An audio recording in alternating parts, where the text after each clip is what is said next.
Malam hari ini kita ketemu Cicero, atau nama lengkapnya Marcus Tullius Cicero. Beliau ini masih termasuk filosof Stoa abad 4 sebelum Masehi sampai abad 2 Masehi. Ini era yang dikenal sebagai Roman Stoik. Jadi Stoa yang versi zaman Romawi. Meskipun begitu, Cicero ini nanti juga sebenarnya gagasan-gagasannya dianggap dekat dengan gagasan Platonisme dan Epikureanisme. Beliau ini lahir sekitar 106 sebelum Masehi dan nanti meninggal 43 Masehi. Cicero ini nama panggilan. Kata Cicer itu kalau dalam bahasa Latin artinya kacang polong. Mungkin teman-teman kenal ya kacang polong itu seperti apa. Nah itu panggilannya Cicero.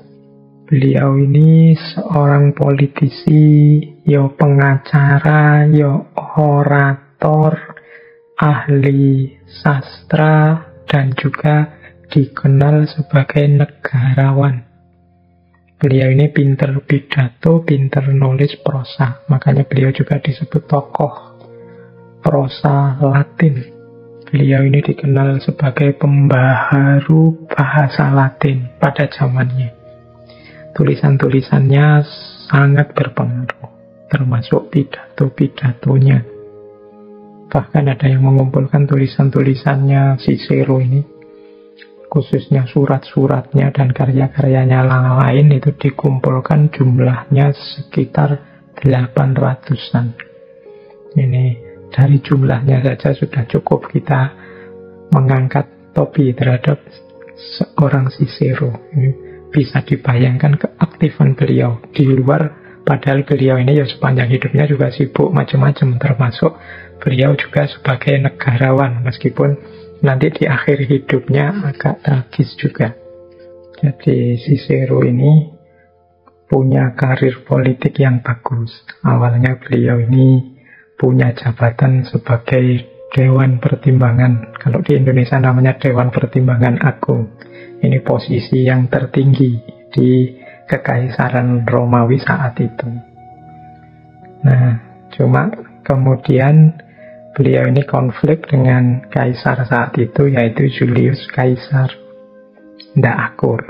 Akhirnya beliau diasingkan. Beliau juga bermusuhan dengan orang yang menentang Julius Caesar, yaitu Mark Antony. Dan setelah Mark Antony mengambil kekuasaan, akhirnya dicari-carilah, dikejar-kejarlah semua musuh-musuhnya. Dan kemudian Cicero ini termasuk yang ditangkap, dieksekusi, bahkan dipajang atau disalib tubuhnya. Baik, itu salah satu cerita. Ini seperti saya bilang minggu lalu ya, tokoh-tokoh kita bulan ini kontribusinya besar, tapi akhir hidupnya tidak terlalu menggembirakan. Ini mungkin resiko para pejuang kebenaran. Tapi nama-nama beliau ini tetap kita dengar hingga hari ini, karena memang gagasan-gagasan, pikiran-pikirannya luar biasa. Itulah nanti antara lain yang akan kita ulas malam hari ini. Cicero ini dikenal sekali gagasan-gagasannya dalam bidang politik, dalam bidang hukum, dan tentu saja etika, filsafat, dan juga retorika.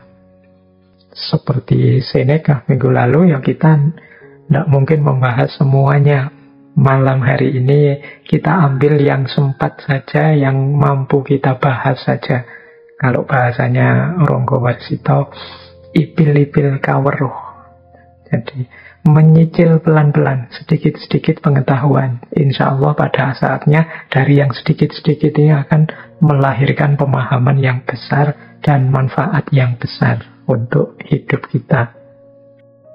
Bismillah, kita awali. Ini saya awali dari pernyataannya Cicero sendiri. Tadi kan saya bilang dia karyanya banyak sekali, khususnya dalam bentuk surat-surat. Beliau menyatakan begini, jika ada yang terheran-heran mengapa aku mempercayakan setiap refleksi menjadi tulisan dalam hidupku ini, aku dapat menjawabnya secara sederhana. Tanpa aktivitas publik yang aku tanggung, jabatan atau tugas resmi kemasyarakatan, dan dalam situasi politik diktatorial yang tak terelakkan, aku berpikir bahwa tindakan patriotik dengan menjelaskan secara rinci filsafat kepada sesama warga negara adalah tindakan terhormat dan suci, sebagai evaluasi yang sungguh-sungguh kepada negara, demi warga negara yang luhur, melalui literatur Latin. Jadi ini pernyataannya Cicero ini menjawab ke orang, kalau ada orang bertanya begini, sampai nulis banyak-banyak ngapain sih? Mengeluarkan kebijaksanaan sebanyak itu untuk apa? Kata Cicero, ya ketika aku tidak punya tanggungan, jabatan, posisi resmi kemasyarakatan, dia tidak jabat apa-apa, juga tidak punya tanggungan apa-apa terhadap masyarakat, sementara situasi politik penuh kediktatoran, kata Cicero, saat itu kan dia berhadapan dengan penguasa, maka kata Cicero, penjelasan-penjelasan filsafat atau mudahnya mendidik warga negara, mendidik masyarakat dengan filsafat itu terhormat dan suci. Jadi dalam situasi kacau, penuh kediktatoran, kemudian aku sendiri tidak punya amanah atau jabatan atau tanggung jawab kemasyarakatan, menurutku yang terhormat dan mulia adalah mengajar, apalagi ngajar filsafat, menjelaskan filsafat. Berarti melatih berpikir yang jernih, melatih berpikir yang tajam kepada masyarakat, melatih kritis, melatih argumentatif, melatih berpikir abstrak konseptual. Nah, itu kan tugas-tugasnya filsafat kan itu. Nah, itu bagi Cicero itu tindakan yang terhormat dan suci. Demi apa? Semoga dari situ lahir warga negara yang luhur. Luhur berarti ya dia tidak hanya memikirkan dirinya sendiri, tapi ikut bertanggung jawab terhadap nasibnya negara. Jadi melatih, mendidik manusia untuk jadi orang yang luhur. Baik, ini boleh dipakai kalau ada yang tanya, ya ngapain sih capek-capek tiap minggu sekali kita belajar filsafat. Ya di antara variabel hidup yang terhormat dan mulia, itu kata Cicero, filsafat. Jadi ketika kita belajar filsafat, ya berarti kita mendalami sesuatu yang terhormat dan mulia untuk hidup kita, karena tujuannya juga mulia, mendidik manusia jadi sosok yang bijaksana dan luhur. Baik, itu pembukaannya. Paling tidak ini apologinya Cicero tentang filsafat dan mengapa beliau nulis sebanyak itu. Wong negaranya sedang kacau balau, rumit dengan problem-problem besar. Kok lebih fokus pada kebijaksanaan filosofis. Itu jawabannya Cicero. Kita masuk sekarang ke pandangan-pandangannya Cicero sendiri tentang apa itu filsafat. Ada definisi standar yang ini kita semua sudah tahu, yang juga disepakati oleh Cicero tentang filsafat, yaitu cinta kebijaksanaan. Kata Cicero, mereka yang mencari kebijaksanaan disebut sebagai para filosof. Dan filsafat tidak lain adalah cinta kebijaksanaan. Nah, yang jarang kita bahas kebijaksanaan ini. Apa sih kebijaksanaan itu? Kata Cicero, kebijaksanaan itu pengetahuan tentang segala sesuatu yang manusiawi dan yang ilahi, dan bagaimana menguasai dan mengendalikan semua itu. Kalau kita definisikan filsafat sebagai cinta kebijaksanaan, kemudian orang tanya kebijaksanaan itu apa? Kebijaksanaan itu pengetahuan tentang segala sesuatu yang sifatnya manusiawi dan yang ilahi. Yang manusiawi bersifat kemanusiaan, yang ilahi berhubungan dengan ketuhanan. Semua pengetahuan yang berciri dua itu nanti jadi awal kebijaksanaan. Cuma selanjutnya juga pengetahuan tentang bagaimana mengetahui dan mengendalikannya. Ini seperti sering saya bilang, kebijaksanaan itu paradigma yang pas, tidak berhenti hanya pada pengetahuan akan kebenaran, tapi juga tahu kapan menggunakannya, kapan mengendalikannya, kapan ini diucapkan, kapan jangan diucapkan dulu. Nah, ini bijaksana namanya. Kapan disampaikan, kapan ditunggu dulu, kapan menyampaikannya langsung, kapan menyampaikannya dengan ilustrasi-ilustrasi untuk memancing pemahaman. Nah, ini namanya kebijaksanaan. Jadi, kebijaksanaan itu unsurnya pasti tidak hanya pikiran atau intelektual, tapi juga pemahaman tentang kenyataan. Jadi, benar saja masih belum, tapi harus benar dan pas sesuai konteksnya.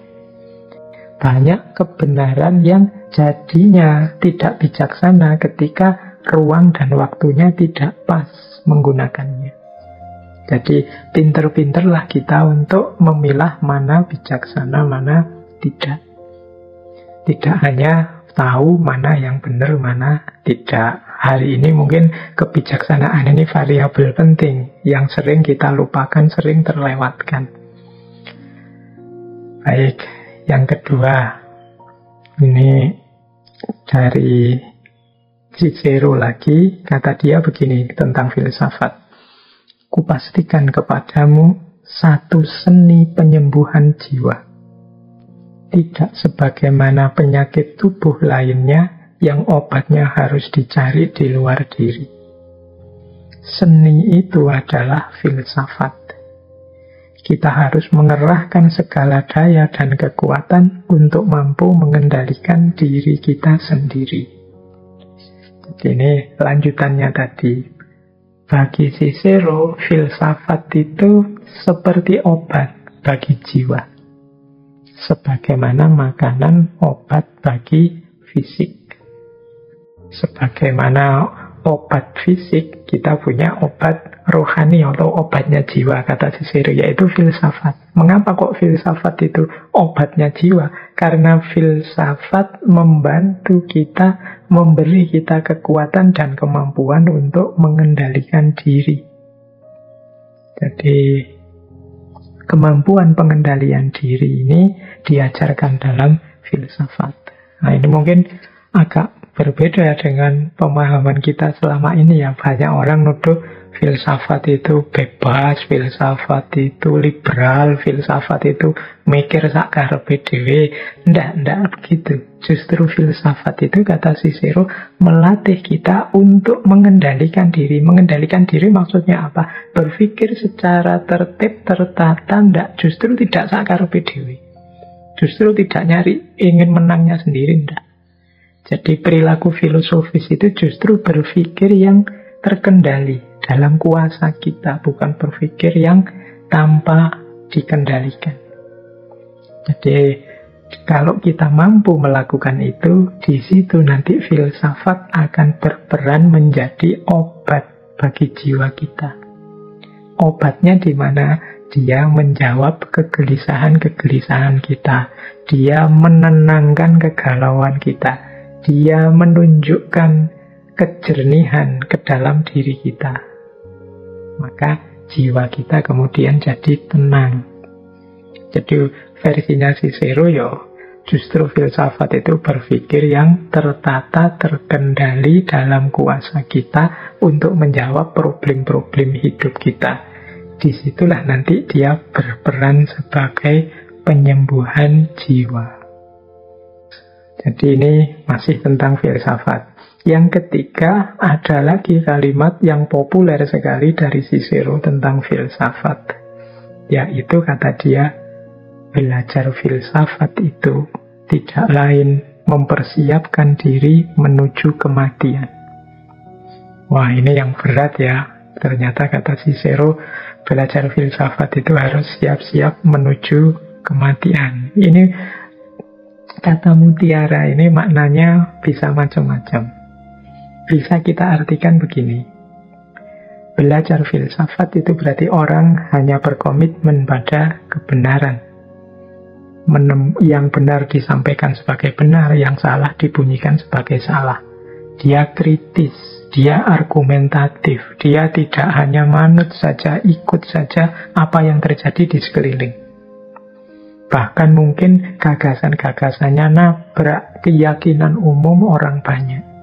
Maka siap-siaplah, berfilsafat itu bisa jadi mempersiapkan diri kita menuju kesulitan bahkan kematian. Ini makna yang pertama, bahwa filsafat itu siap-siap menuju kematian.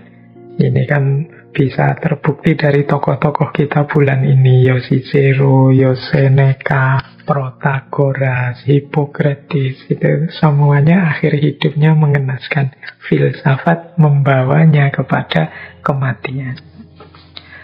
Nah, ini yang tadi semangat belajar jadi mengkeret lagi, Nggak begitu. Justru kematian yang dibawa oleh filsafat sebagaimana tokoh-tokoh tadi kan itu kematian yang membanggakan. Kematian demi kebenaran. Kematian demi perjuangan yang mulia. Buktinya nama-nama mereka masih kita kenang sampai saat ini. Tapi itu makna yang pertama. Bisa juga kata-kata quotes dari Cicero ini kita maknai begini. Berfilsafat itu pada dasarnya adalah perjuangan menaklukkan diri kita sendiri. Hasrat kita, ego kita, ambisi kita, hawa nafsu kita, keinginan-keinginan egois kita. Berat dan sangat pahit. Jadi kadang-kadang kebenaran yang kita temukan itu bukan kebenaran yang kita inginkan. Kadang-kadang kebenaran yang kita dapatkan itu justru nabrak kenyamanan, kenikmatan kita selama ini.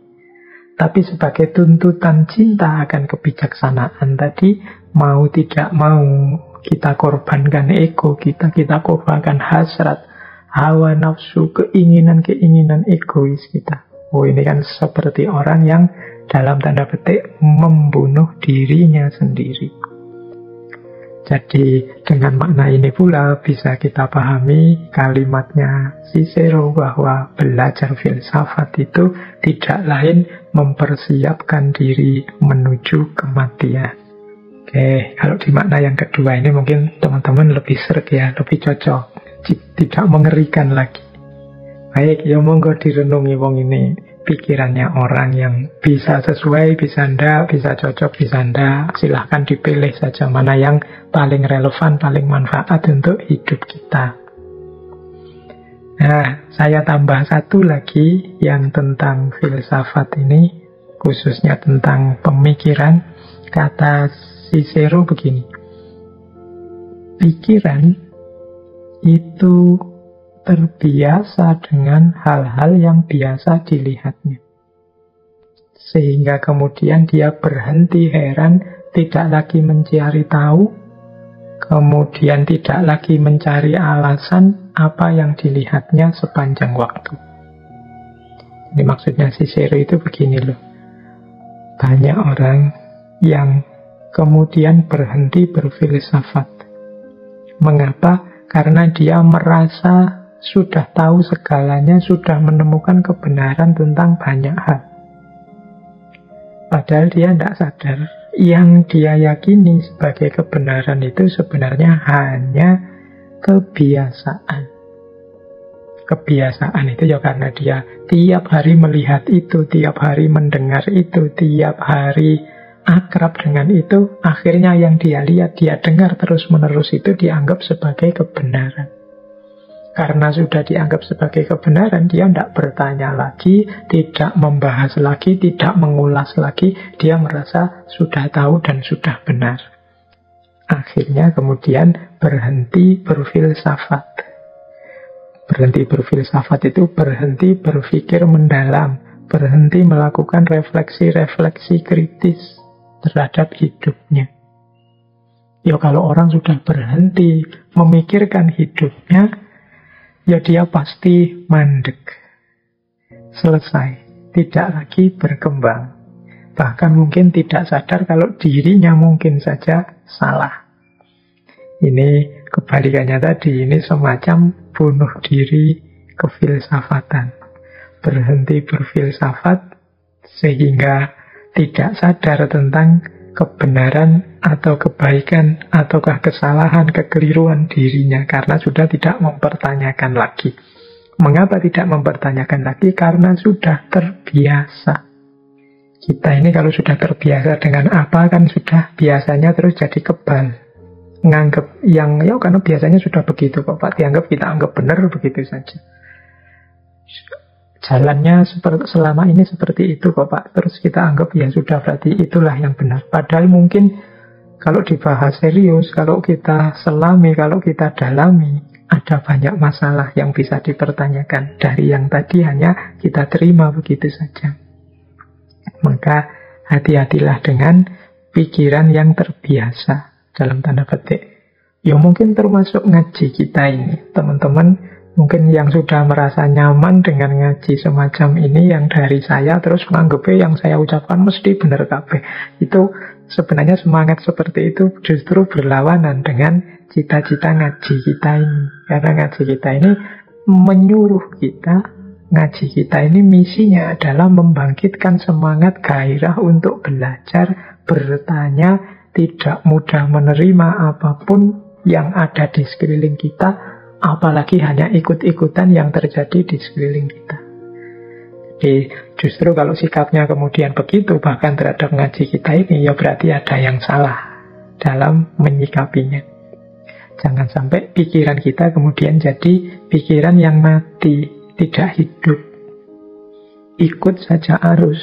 Yang lain ke utara, ikut ke utara. Yang lain ke selatan, ikut ke selatan. Baik, kita lanjutkan. Alhamdulillah sudah membahas tema pertama dari Cicero tentang filsafat.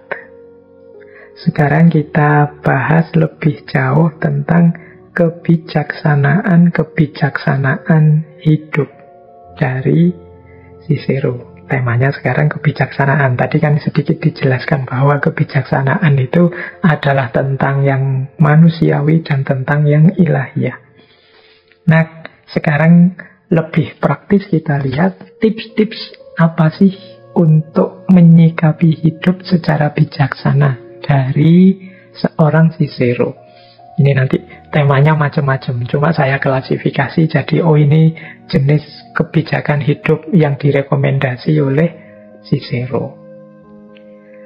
Nah, yang pertama kata Cicero begini. Kita tidak hanya harus mencari kebijaksanaan, tapi kita harus menikmatinya. Nah, ini penting ya untuk kita itu mungkin orang baik, insya Allah yang ikut ngaji malam hari ini dan siapapun yang mendengarkan orang-orang baik semua.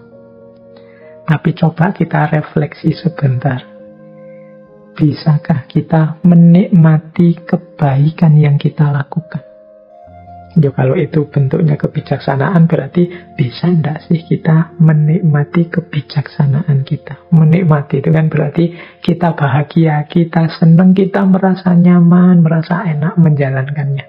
Bahkan ingin terus. Orang yang bisa menikmati itu kan ingin terus-terusan begitu. Saya ingat kalau dalam Islam ada hadis-hadis yang menggunakan redaksi halawatal iman. Halawatal iman itu manisnya iman. Orang yang level keimanannya sampai pada rasa manis. Nah ini berarti orang yang beragama tidak hanya terpaksa atau tidak hanya karena pamrih-pamrih tertentu. Tapi karena dia merasakan indahnya, merasakan nikmatnya, merasakan enaknya.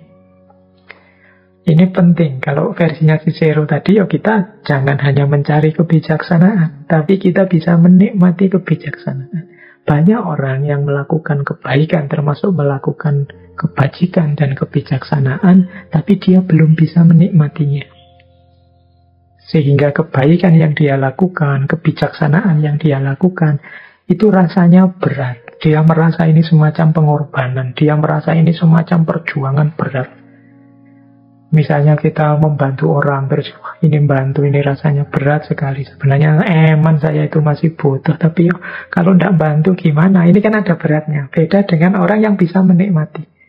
Setelah berbagi justru kita merasa lega, merasa senang, merasa gembira. Ini namanya bisa menikmati. Kebijaksanaan juga begitu.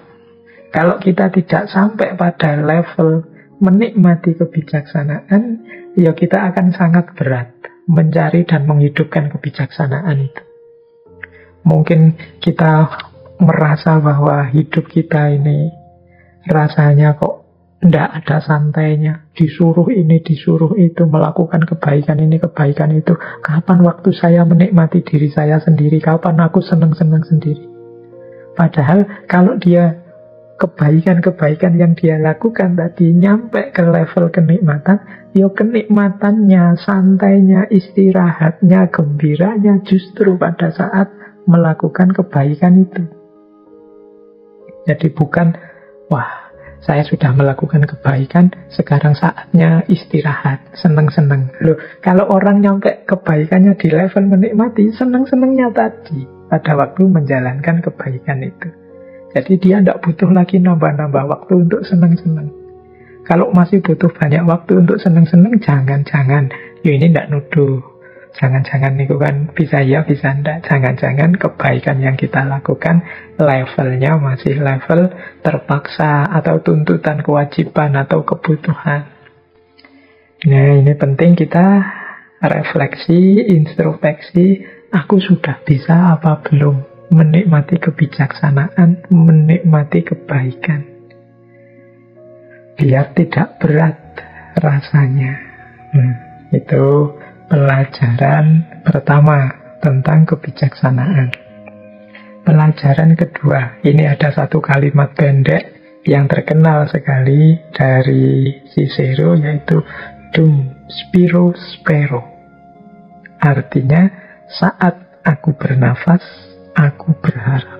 Kata-kata saat aku bernafas, aku berharap. Ini menyemangati kita sebenarnya selama kita masih bernafas, masih hidup, kesempatan kita, harapan kita tetap masih ada. Jangan putus asa. Seburuk apapun situasinya, sepahit apapun situasinya, dum spiro spero. Selama aku masih bernafas, aku masih berharap. Masih ada harapan, tidak usah khawatir. Ya sudah, kalau sudah mati Pak, ya sudah mati ya, innalillahi, kembali ke Allah, ke ranah yang lebih tinggi yang hanya Allah yang tahu. Jadi mari kita tidak kehilangan harapan, tidak putus asa. Saya membaca hari-hari ini banyak sekali kalimat-kalimat keputusasaan, kalimat-kalimat merasa bahwa kebahagiaan itu sudah selesai, tidak mungkin hadir lagi. Dum spiro spero. Selama nafas kita masih ada, harapan semoga tetap hidup. Itu rumus yang terkenal sekali dari Cicero. Ada lagi kalimat yang terkenal sekali kebijaksanaannya Cicero, non nobis solum nati sumus. Artinya, kita dilahirkan tidak hanya untuk diri kita sendiri. Nah, quotes ini artinya ya kebijaksanaan hidup kita harusnya sadar bahwa kita ini hidup tidak untuk diri kita sendiri. Ada banyak amanah, ada banyak tugas yang harus kita lakukan. Yang itu tidak hanya untuk kepentingan kita, tapi juga di situ masuk kepentingan sesama, bahkan juga kepentingan semesta. Maka kita jangan egois. Kelebihan-kelebihan yang dianugerahkan oleh Tuhan pada kita, itu sebenarnya tidak untuk kita nikmati sendiri, tapi di balik itu ada titipan untuk ngajak-ngajak yang lain, berbagi kenikmatan dengan yang lain. Non nobis solum nati sumus. Kita dilahirkan tidak hanya untuk diri kita sendiri. Ini teman-teman menangkapnya mesti mudah ya, karena kita ini makhluk sosial yang hakikatnya tidak bisa hidup sendirian, selalu membutuhkan orang lain, dan orang lain juga membutuhkan kita. Maka jangan egois, mikir diri sendiri, dan juga jangan terlalu altruistik, mikir orang lain saja, dirinya dilupakan. Ya dua-duanya dipikir, diri kita ya orang lain. Karena kita dilahirkan tidak hanya untuk diri kita sendiri. Ada lagi esse quam videri. Nah, ini juga dari bahasa Latin. Artinya menjadi tidak terlihat atau tidak hanya terlihat. Ini maksudnya menjadi tidak hanya terlihat itu, yuk dalam hidup ini mari melakukan kebaikan, mari memperbaiki diri, mari meningkatkan kualitas diri kita, hidup kita. Tidak harus peduli apakah orang lain tahu atau tidak, apakah orang lain mengakui atau tidak. Jangan sebaliknya, terlihat saja tapi tidak ada perubahan apa-apa. Hari ini kita menyebutnya pencitraan. Ini kebalikannya. Kalau tadi menjadi tetapi tidak terlihat, ada yang terlihat tapi tidak menjadi. Kelihatannya kok bagus, kelihatannya kok indah, kelihatannya kok mengesankan, tapi ternyata sama saja dengan dulu. Nah, itu berarti terlihat tapi tidak menjadi.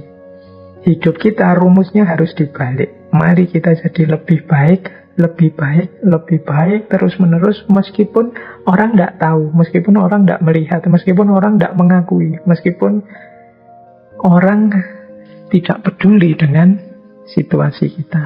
Nah, jadi ini beberapa kalimat-kalimat pendek kebijaksanaan yang populer sekali dari Cicero, yaitu saat aku bernafas, aku berharap. Kita dilahirkan tidak hanya untuk menjadi diri sendiri, dan mari kita menjadi, tidak hanya terlihat. Satu ketika Cicero berkata begini, aku mengkritik dengan berkarya, bukan dengan menemukan kesalahan. I criticize by creation, not by finding fault. Ini mungkin menarik ya, pelajaran cara mengkritik yang elegan. Versinya Cicero. Kata Cicero, kalau aku ngeritik dengan karya, tidak dengan nuding-nuding mencari kesalahan orang. Jadi ini semacam teori fastabiqul khairat, untuk menunjukkan bahwa ada yang keliru dalam orang lain, kita lakukan kebaikan yang sebaliknya. Sehingga nanti orang lain sadar bahwa, oh yang tadi keliru, yang benar yang ini. Nah, itu mengkritiknya dengan karya, menciptakan sesuatu, bukan dengan menemukan kesalahan orang lain. Biarlah bahkan nanti yang salah itu juga belajar dari kebenaran, kebaikan yang kita lakukan. Jadi orang terus sadar sendiri, oh ternyata aku salah, lebih bagus yang itu loh, lebih baik yang itu loh. Nah, meskipun yang itu tidak nuding-nuding kesalahan kita, tidak nunjuk-nunjuk kesalahan kita, tapi kita yang salah sadar sendiri begitu mendengarkan dia atau melihat dia.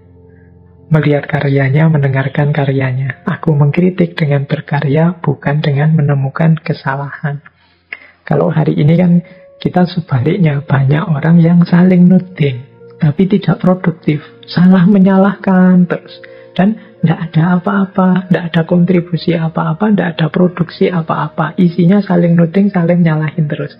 Nah, itu namanya bukan mengkritik dengan karya, tapi mengkritik dengan nuding.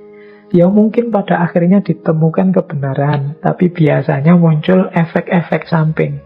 Mungkin kehilangan teman, mungkin persatuan yang pecah, dan lain sebagainya. Tapi saling belajar dengan masing-masing berkarya, itu akan lebih produktif. Nah, ini yang saya pahami dari kalimatnya Cicero, aku mengkritik dengan karya, bukan dengan menemukan kesalahan. Ini juga menurut saya sejenis kebijaksanaan. Karena kadang-kadang kita itu kalau mengingatkan orang lain dengan cara tunjuk langsung, Hasilnya orangnya sakit hati, akhirnya muncul gengsinya, dia malah tidak mau berubah. Problem lama tidak selesai, problem baru muncul, kita kehilangan teman, kita berhadapan dengan masalah baru, mungkin orangnya terus jadi tersinggung, lapor polisi, kita dilaporkan pencemaran nama baik, wassalam, sudah. Tambah tidak karu-karuan masalahnya. Maka mungkin tips dan petunjuk dari Cicero ini penting. Aku mengkritik dengan karya. Berkaryalah dengan cara lebih berkualitas yang bisa menampakkan mungkin karya yang lain yang ada salah-salahnya. Sehingga orang nanti sadar sendiri bahwa, oh ini lebih baik. Oh cara berpikir ini lebih benar. Oh pandangan semacam ini lebih bertanggung jawab. Itu lebih enak daripada kita nabrak langsung gagasan orang yang berbeda. Nah, sekarang kita bahas kebajikan. Khususnya kebajikan sosial. Kebajikan itu kan perbuatan baik kita kepada sesama.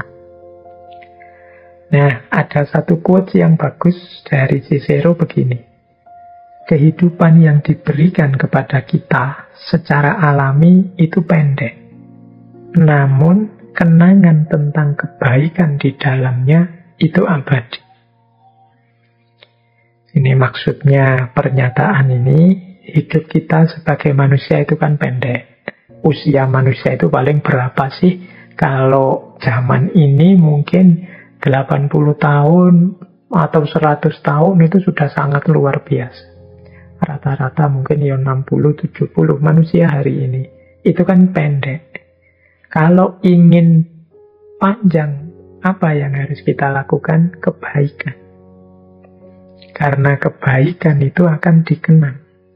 Dan kenangan akan kebaikan itu abadi. Abadi dalam tanda petik ya. Abadi versinya manusia. Selama manusia ada, dia akan dikenang. Maka strategi untuk panjang umur itu sebenarnya strategi dengan jalan melakukan kebaikan sebanyak-banyaknya yang dikenang orang. Jadi mari melakukan kebajikan sebanyak-banyaknya. Nah, ini berhubungan dengan pernyataan selanjutnya dari Cicero. Kehidupan orang yang sudah meninggal terletak dalam kenangan mereka yang hidup. Cinta yang diberikan dalam kehidupan membuat seseorang hidup melampaui waktunya sendiri. Siapapun yang dicintai akan selalu hidup dalam hati orang lain.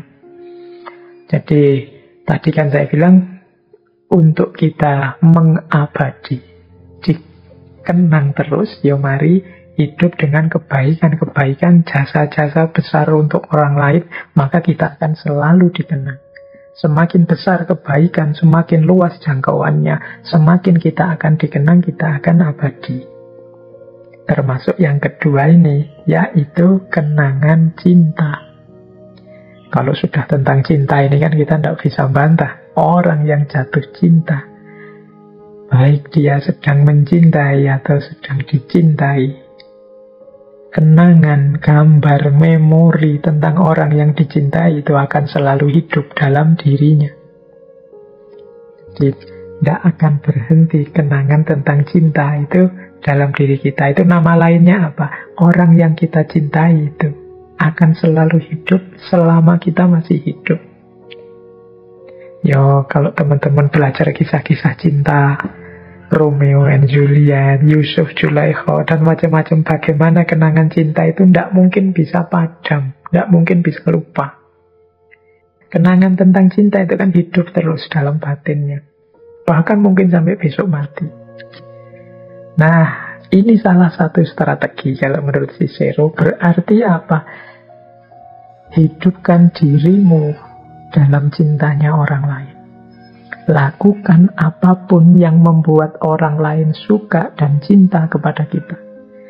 Lakukan kebaikan-kebaikan yang membuat orang sayang kepada kita. Maka umur kita yang pendek itu akan jadi sangat panjang. Sepanjang hidup mereka yang mencintai kita. Kalau anak-anak kita begitu sayang, begitu mencintai kita, maka meskipun kita tidak ada, diri kita masih hidup di hati-hati mereka, bahkan sampai nanti mereka meninggal. Kalau teman-teman Bapak Ibu punya murid, punya adik yang itu mencintai, menyayangi kita, punya saudara yang menyayangi kita, maka kita akan hidup terus di hati-hati mereka sepanjang mereka juga masih hidup. Meskipun mungkin kita sendiri tidak ada. Jadi ini kalau dalam filsafat kan dikenal namanya ada problem kelangkaan. Problem kelangkaan itu di antara kegelisahannya manusia adalah umurku ini pendek. Aku hari ini ada, mungkin 10-20 tahun lagi sudah tidak ada. Aku sekarang kuat, besok akan lenyap. Nah, untuk mengatasinya ternyata kalau menurut Cicero, ya lakukan saja kebaikan, kebajikan sebanyak mungkin sehingga menimbulkan rasa cinta, rasa sayang, rasa hormat orang pada kita.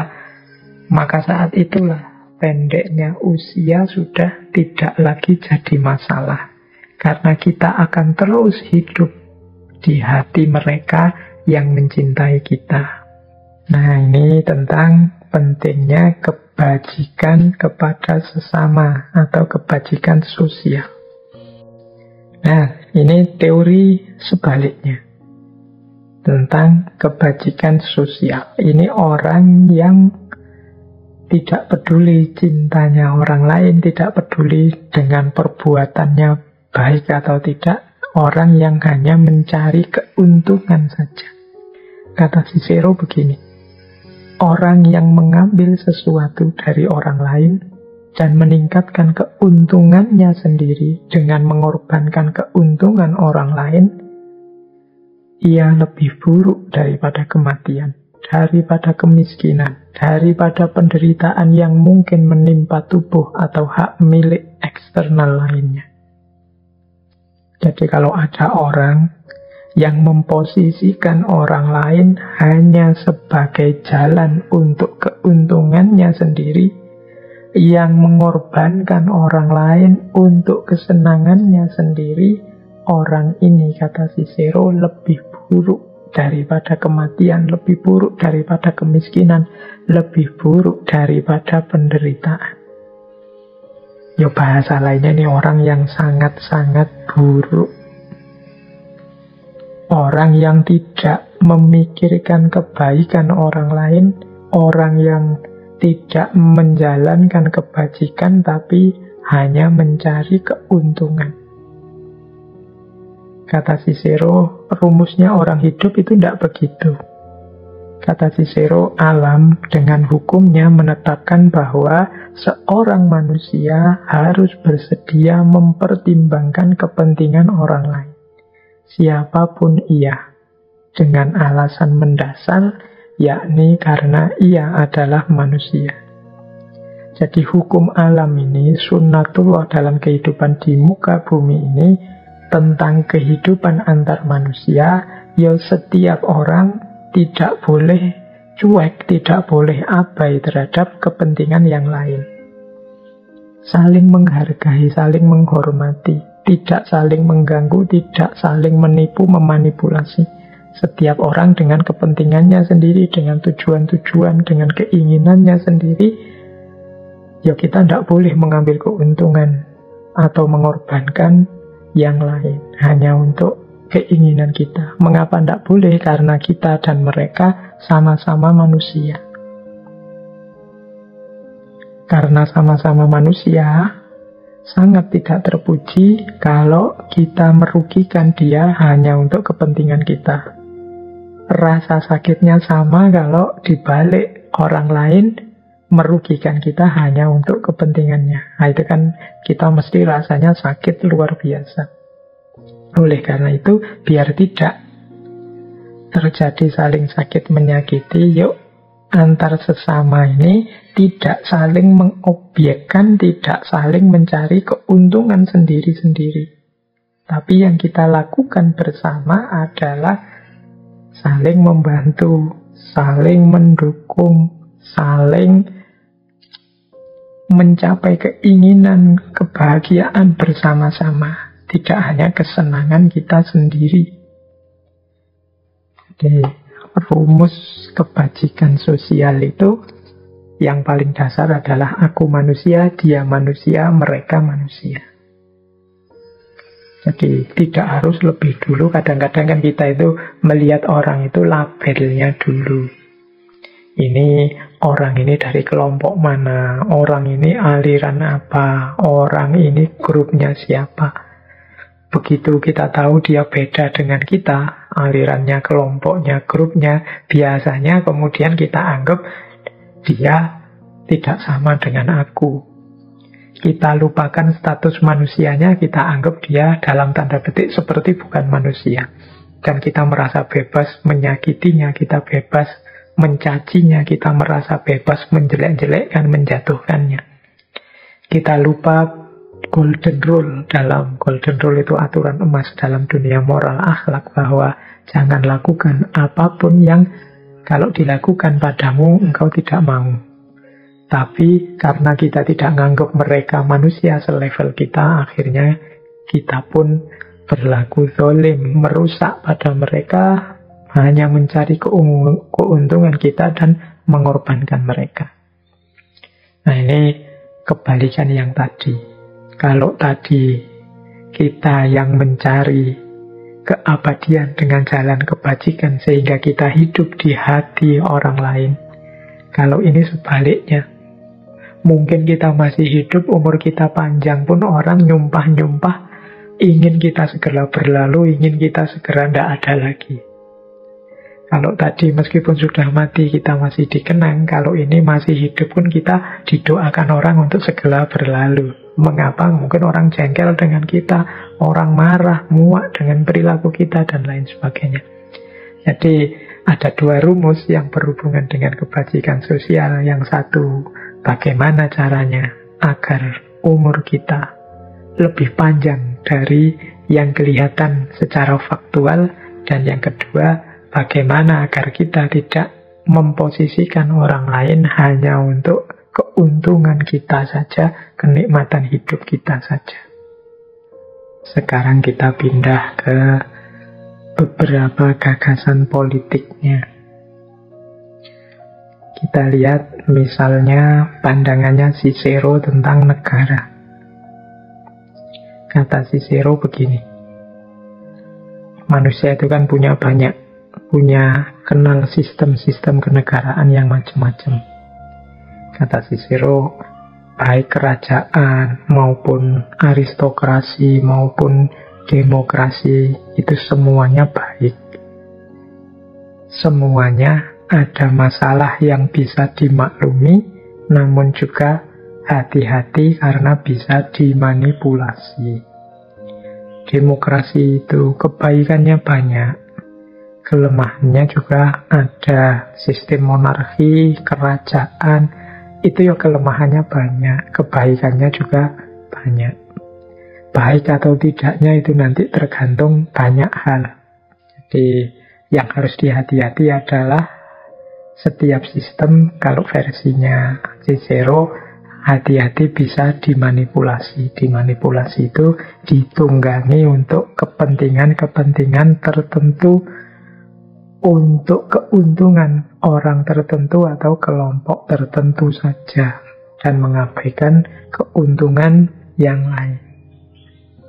Nanti Cicero ini punya gagasan yang kalau hari ini dikenal sebagai Commonwealth atau persemakmuran. Jadi ini kalau teman-teman hari ini kan kenalnya Commonwealth itu ya Inggris dan kawan-kawan. Tapi gagasannya sudah diinisiasi sebelumnya oleh Cicero. Ada beberapa prinsip dari persemakmuran dalam pikirannya Cicero ini. Yang pertama adalah, ya sebagaimana gagasan utama beliau, yaitu republik. Republik itu dari kata res dan publica, yang artinya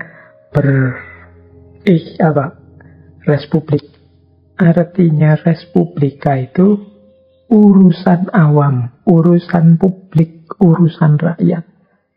Jadi pemerintahan republik itu berarti pemerintahan yang berporos pada rakyat.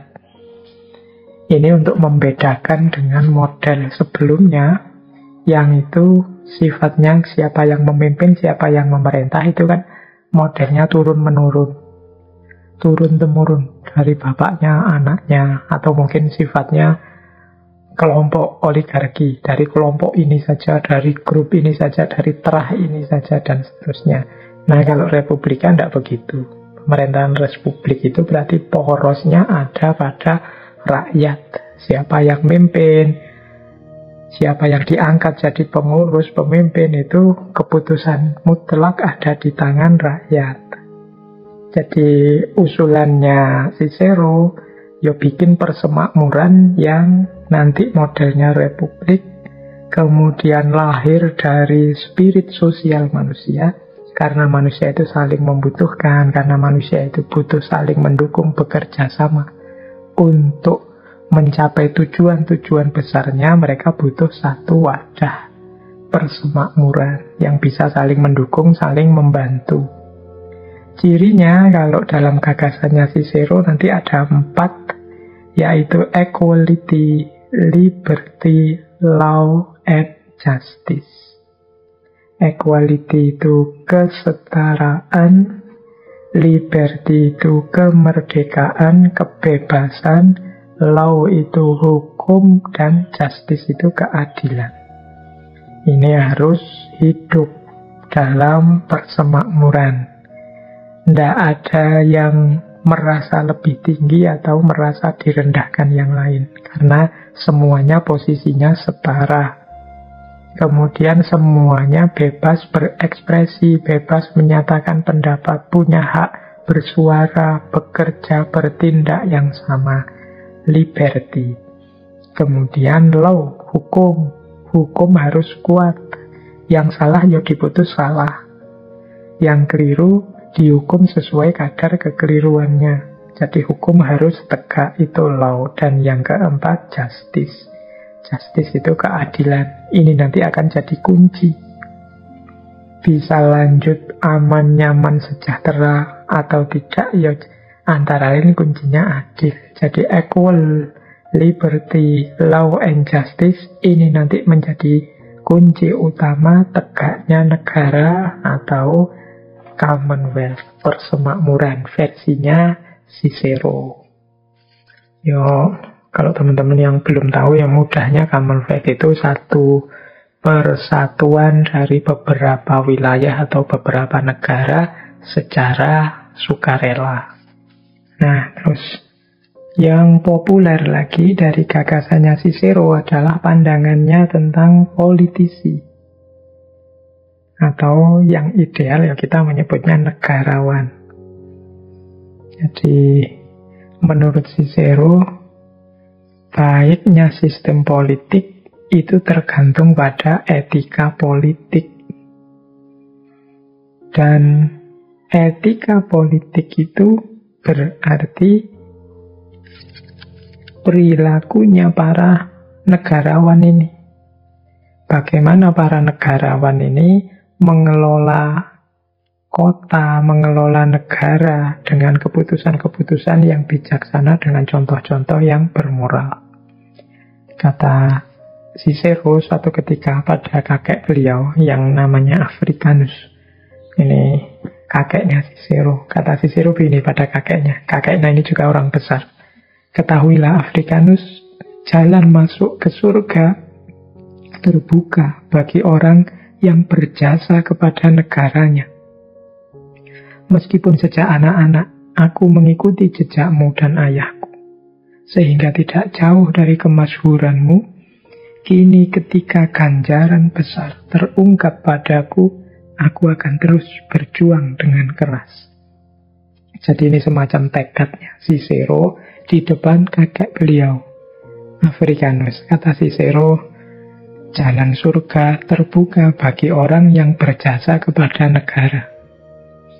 Ini termasuk idealisme yang dipegangi oleh Cicero. Makanya beliau sangat serius sekali mengabdikan hidupnya untuk kebaikan negaranya, meskipun nanti belakangan mendapat sandungan-sandungan yang pada akhirnya malah beliau dieksekusi. Tapi Cicero punya prinsip jalan surga terbuka bagi orang yang berjasa kepada negara, yang cinta tanah air.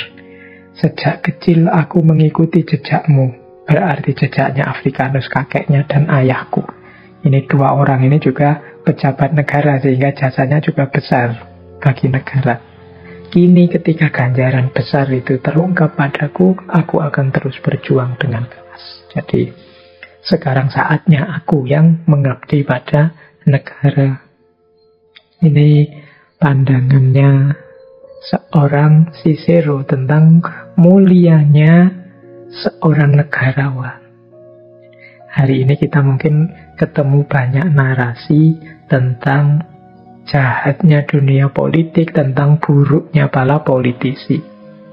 Hakikatnya sebenarnya menjadi politisi itu pekerjaan yang mulia. Karena berpolitik itu kan mengabdikan diri untuk ikut mengatur masyarakat, menata masyarakat demi kesejahteraan bersama. Hanya saja memang banyak politikus-politikus yang melupakan hakikat kerja politiknya. Sehingga kemudian yang lahir adalah bukan politik yang etis, tapi politik yang justru memburukkan dunia politik, membuat orang enggan dekat-dekat dengan ranah politik. Yo, kalau semua orang menjauh dari politik, lo nanti sopo yang ngurusi kehidupan sosial kita, kehidupan bareng-bareng kita ini.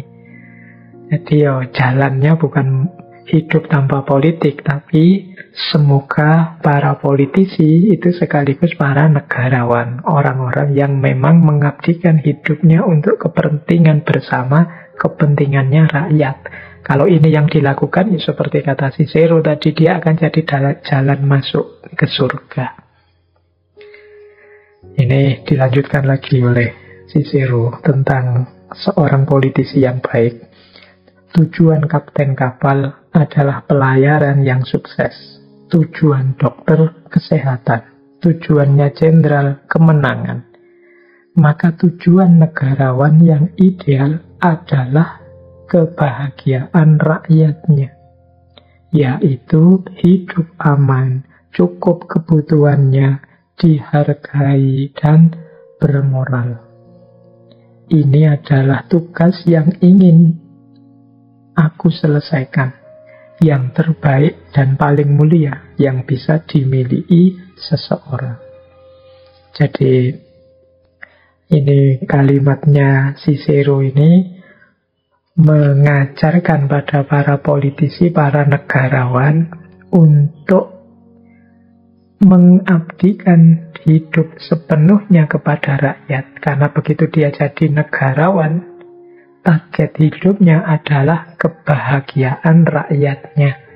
Apa sih isinya kebahagiaan itu? Ya keamanan, cukupnya kebutuhan, penghargaan, dan juga karakter.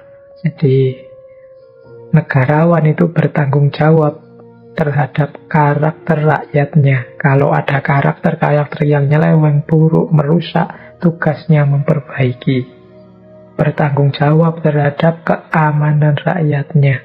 Harus dia mengupayakan hidup yang aman dan nyaman. Bertanggung jawab terhadap cukupnya kebutuhan. Entah dengan strategi apa, jalan apa, dia yang bertanggung jawab agar kebutuhan rakyatnya tercukupi. Dan juga penghargaan, memperlakukan rakyat tidak seperti atasan memperlakukan bawahan, tidak seperti majikan memperlakukan buruh, tidak seperti apalagi orang merdeka memperlakukan budaknya, tidak begitu. Tapi memperlakukan sesama warga negara yang berhak untuk dihargai. Jadi ini pernyataannya Cicero tentang negarawan yang baik. Hari-hari ini kita sering sekali dengan ketemu wacana-wacana negatif dan pesimistik tentang para politisi ini. Semoga kita masih punya banyak negarawan, meskipun mungkin kita tidak sadar atau kita kurang jeli melihatnya. Semoga masih ada untuk kepentingan bangsa. Baik, jadi ini pandangan-pandangannya Cicero sebenarnya, karena beliau sangat cinta tanah airnya meskipun nanti nasibnya pahit, beliau dieksekusi.